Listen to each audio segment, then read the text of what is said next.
Man, sometimes it feels like every time I check my marketing news, there's like 10 new tools and a new jargon dictionary that comes with it. Yeah, tell me about it. The MarTech world that just Yeah. doesn't slow down. No kidding. So, to make sense of it all, today we're diving into top 7 marketing technology trends in 2024. Improvato put this together. Oh, good one. Yeah, Improvato. Yeah. They're a marketing analytics platform, so they're right in the thick of it. Exactly, experience on the ground.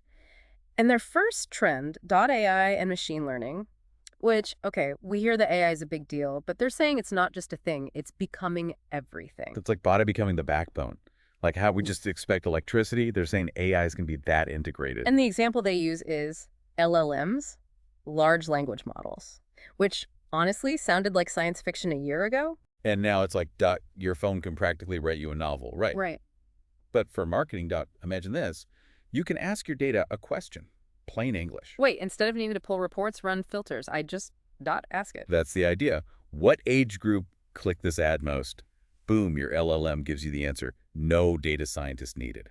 So even a small team could get those insights without a huge budget. That's huge. And speaking of data trend 2 is data-driven marketing, which I think we all know by now. Just having data isn't the point. It's like having a library full of books in a language you don't read. Yeah. The real skill is knowing what to ask, what matters. And Improvato is saying if you nail this data-driven thing, the ROI is significantly higher. Well, yeah, because you're not wasting effort on stuff that doesn't move the needle. Okay, that makes sense. But knowing what questions to ask, that feels like half the battle. Where do you even start? Good question. Even beyond their own platform, what they emphasize is start with your goal. What are you trying to achieve? Yeah. Then the questions become clearer. It's about being intentional with your data, not just letting it pile up. Yeah. Which brings us to trend number 3, voice search and audio marketing.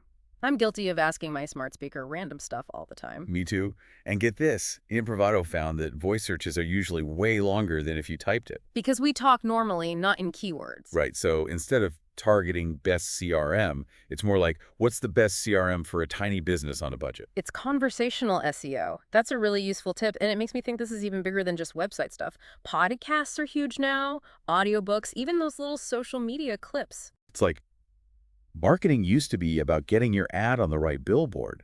Now it's about being the right voice in someone's ear, wherever they're listening. Now, we still got 4 big trends to cover, but I know you're busy, so we'll speed things up a bit for these last few. Don't worry, we'll circle back and really unpack them in the next part of this deep dive. Back for more MarTech madness. Oh, absolutely, I'm hooked. Hyper-personalization, that was next, right? Although part of me thinks, isn't that just calling me by my name in an email and calling it a day? Yeah, that's the surface level, right? But this is dot deeper. It's like Yeah. they're saying you use data to figure out each customer, their quirks, what they like. So 1,000 customers, 1,000 different conversations, not just blasting the same ad to everyone. Exactly. Even if you split people into groups, that's still hundreds getting the same message. Hyper-personalization. It's almost like, you know how a handwritten note means more than a generic card? Shows you put in the effort. Right. It builds that loyalty because Yeah. they feel seen. Which links to trend 5, omnichannel communication. You got to be where they are to deliver that. That's where it gets overwhelming. Email, social media, apps, chatbots. I mean, come on. It's not about being everywhere, though. It's about when someone switches between those, the experience is still smooth, on brand. So if I browse a website, message them on social media, later get an email, it should all feel connected. Exactly. No more silos, no more jarring changes. That's where those CDPs come in, customer data platforms. Ah, the CDPs, they're like the conductors, making sure the music makes sense across all those instruments. That's a great analogy. Website, social media, email, dot.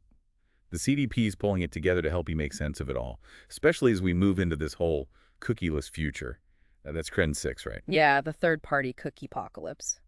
Which, don't get me wrong, privacy is important, but I'm not going to lie, I'm a little nervous about this one. How do we actually reach the right people without cookies? It's a shift, for sure. But think of it as building trust, a better foundation.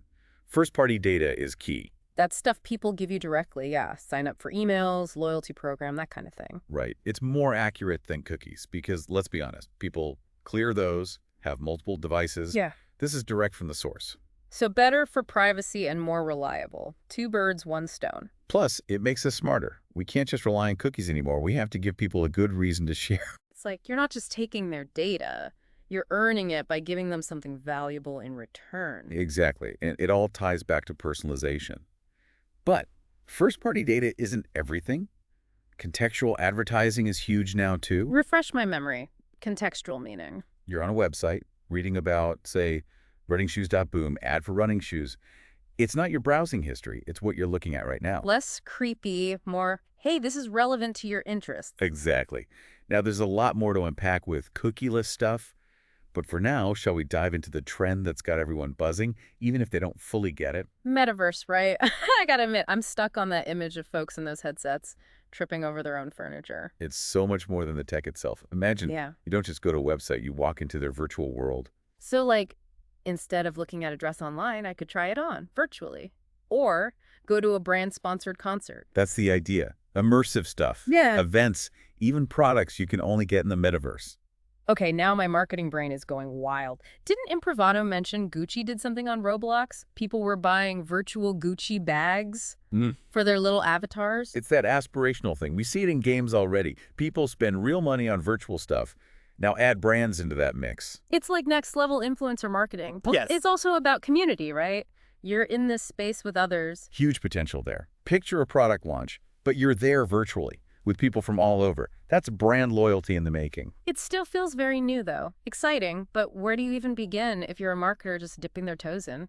Honestly, don't overthink it. Start small, play around, see what your audience responds to. No rule book for this yet. So less conquer the metaverse, more let's experiment and have some fun with it. Exactly. We haven't even scratched the surface of what this could become.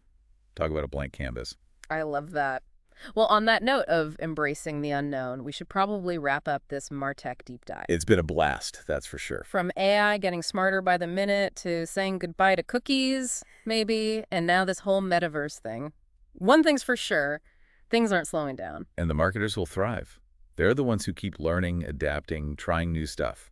It's not just about keeping up, it's about using these tools to tell better stories, make deeper connections. That's what it's all about. Couldn't agree more. As always, thanks for joining us on this wild ride through the MarTech landscape. Until next time, happy marketing.